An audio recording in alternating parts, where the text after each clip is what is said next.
Let's bring in ICI Special Advisor and former PNP Chief Rodolfo Azurin Jr. Sir, magandang hapon and thank you for joining us this afternoon. Magandang hapon, Chief.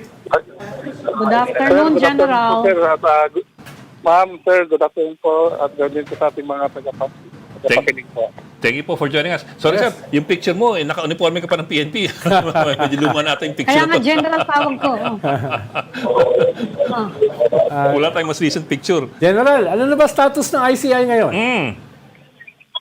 Sir, so far, tuloy pa rin naman po yung mga ginagawa natin pag-imbestiga dun sa mga ibang mga flood control project at mga infrastructures. And then, we are also waiting kung meron pa pong appointment ng bagong commissioner po para sa ganun ay makapag-function po ng maayos ang ICI po. Process ng mga bago napapalit doon sa dalawa na umalis. Opo. Opo, kasi I suggested nga po kay chairman namin na I think we need to write the Office of the President and ask them if they already have a replacement po sa mga commissioners namin. Kasi nga, hindi po makapag-function ng maayos ang ICI with two lacking commissioners po. Pero paano yung mga sinasabi ng ombudsman ngayon na 1 to 2 months na lang daw? Yung ICI, sinabi niya last month. At yung sinasabi naman ni Claire Castro na medyo redundant na. At yung trabaho dapat ng ICI, trabaho na ng ombudsman. Nag-uusap pa kayo with the executive tungkol dito? Opo, ang nakikita ko naman po dito is in the event po na they deem it na ganun nga po ang i-terminate na nila o i-abolish ang ICI because they feel na parang may duplication po ng function, wala po tayong magagawa. But so far, as of now, wala pa po na mag-notice. That's why sabi ko nga is we have to write the Office of the President if they are still appointing a new replacement for the resigned commissioners po ng ICI. Pero sir, wala pa pong response from the Office of the President kung sila ngay mag-a-appoint? Wala pang feedback?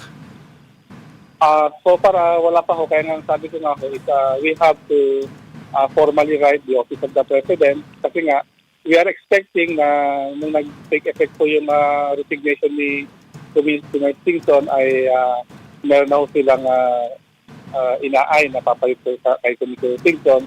And then it was followed by the resignation of Commissioner Fajardo.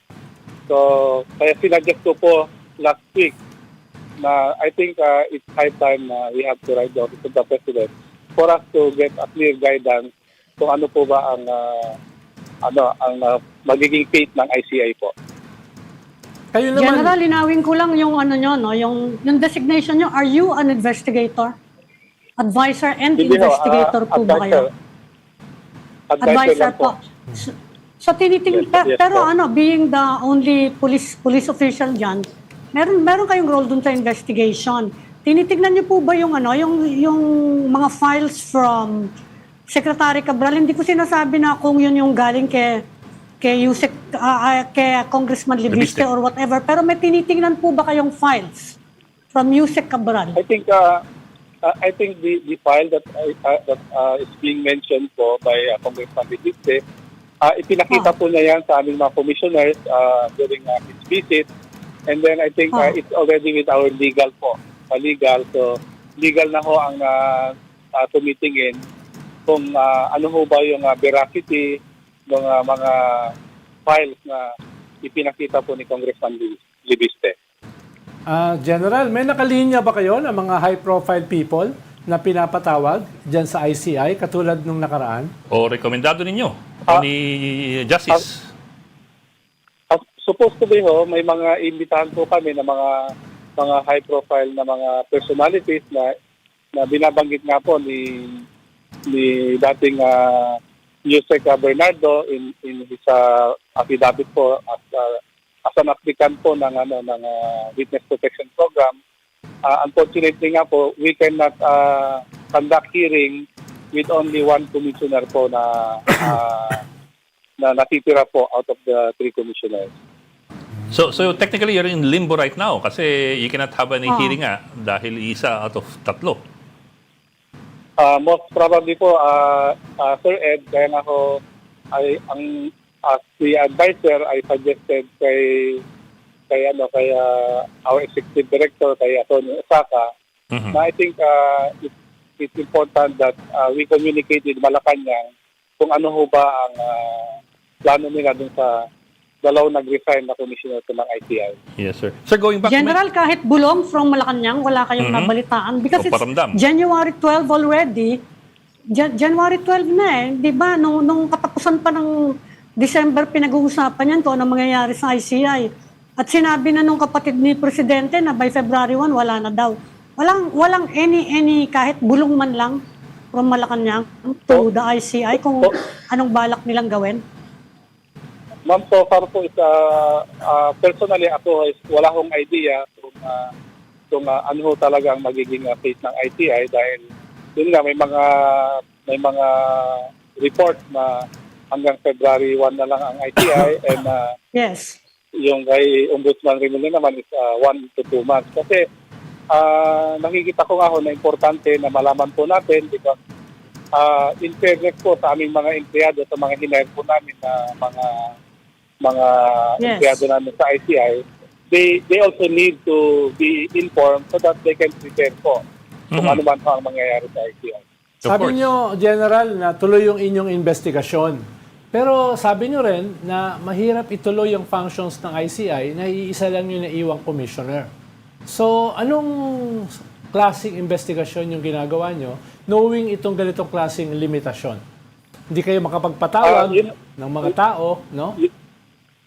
Yes, sir. Ang ginagawa po natin ngayon is yung mga documents po, like yung mga bid documents ng mga identified na mga projects, tuloy-tuloy pa rin ho ang pag-review ng ating mga lawyers. We are preparing po yung mga referral namin so that eventually, pagka nasilapan na po yung two lacking commissioners, madali na lang po yung pag-briefing sa kanila, pag-discuss kung ano po yung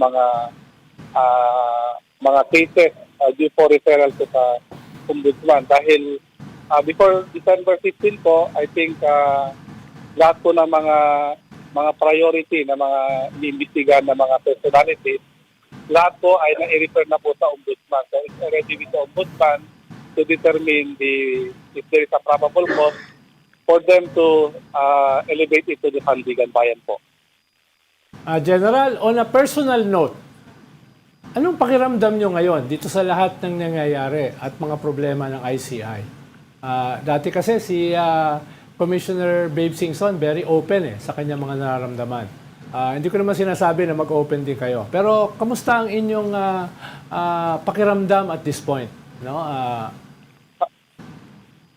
For me po, personally, we have to just continue our job. Meron po kaming mandato. Ang mandato po ng ICI is, of course, to investigate and file criminal charges against yung mga personalities, file administrative charges against sa mga hearing ng mga government employees, and then we also have the mandate po to recover po the mga assets that were proceeds of the stolen mga funds and recommend po policies so that policies and possible amendment of the laws para hindi na humaulit itong mga ganitong pangyayari sa mga susunod na panahon po. So, tuloy-tuloy lamang po ang aming trabaho, yung attitude po personally, at saka I encourage yung mga kasamahan ko na ituloy lamang po natin and let's wait kung ano po ang magiging final na plano po ng gobyerno po natin sa status ng ICI. Sir, Pero General, you're coordinating with the police, ano? Kasi sabi ninyo kayo yung nag-tip off sa sa Customs and Police yung raid, yung pag-seizure ng mga luxury cars ni Saldico. So tuloy-tuloy pa rin Yes, yung coordination niyo with law enforcement. Yes, ma'am. Actually, ma'am, as early as December po, before the Christmas, meron mga information na na-receive po kami regarding sa mga vehicles na nakapark sa isang condominium dito sa BGC. So, kinuha po namin yung mga plate number and then we requested LTO kung ano yung mga sasakyan ng mga ito, sino po yung may-ari, sino po yung mga anong klaseng mga sasakyan. And when we were able po to identify na some of them are, or majority of them are luxury na mga vehicle, so we coordinated with the Bureau of Customs. And then, yun nga po, pinabantayan na rin po natin yung area. Yung area po na sa ating kapulisan, we requested the Taguig PNP to conduct monitoring po sa mga sasakyan na yan while while the Bureau of Customs and the ICI will be applying for a search warrant po. Kasi customs na po yan, customs na trabaho. That's why we have to seek for the assistance of the Bureau of Customs po. And salamat naman po sa ating judge na the search warrant was granted. That's why we implemented it immediately on September 8 po. And yun nga, nakumpisa po natin ang 8 luxury vehicles out of the 9 na search warrant na inisyu po ng judge. And then may mga other pa rin po na mga sasakyan na kinuha po or hinila po ng ating PNP Highway Patrol Group dahil meron din po silang mga ongoing investigation pertaining po dun sa mga sasakyan na nabanggit po. Okay. Sir, last na ako. Pahabol lang. Baka lang sakali. I'm sure narinig niyo yung reports na si Henry Alcantara, dating Bulacan First District District Engineer, supposedly nag-recant daw ng kanyang testimony. Have you heard anything about that? Can you confirm if that really happened or wala pa kayong reports on that? Wala pa po kaming confirmation. Sa dyaryo lamang po namin nababasa yun. So, we have yet to really confirm po kung totoo po yung kanyang ginawang retraction. And yun po, up to the confirmation, wala pa po kami nakikita na official na retraction po ng mga statement ni Henry Alcantara. Okay. We'd like to say thank you kay ICI Special Advisor Rodolfo Azurin Jr., dating PNP Chief. Thank you, sir, for joining us this afternoon. Salamat, General. Thank you, Sir, General. maraming salamat po. Yes, sir. Thank you very much po. Good afternoon po. Good afternoon po.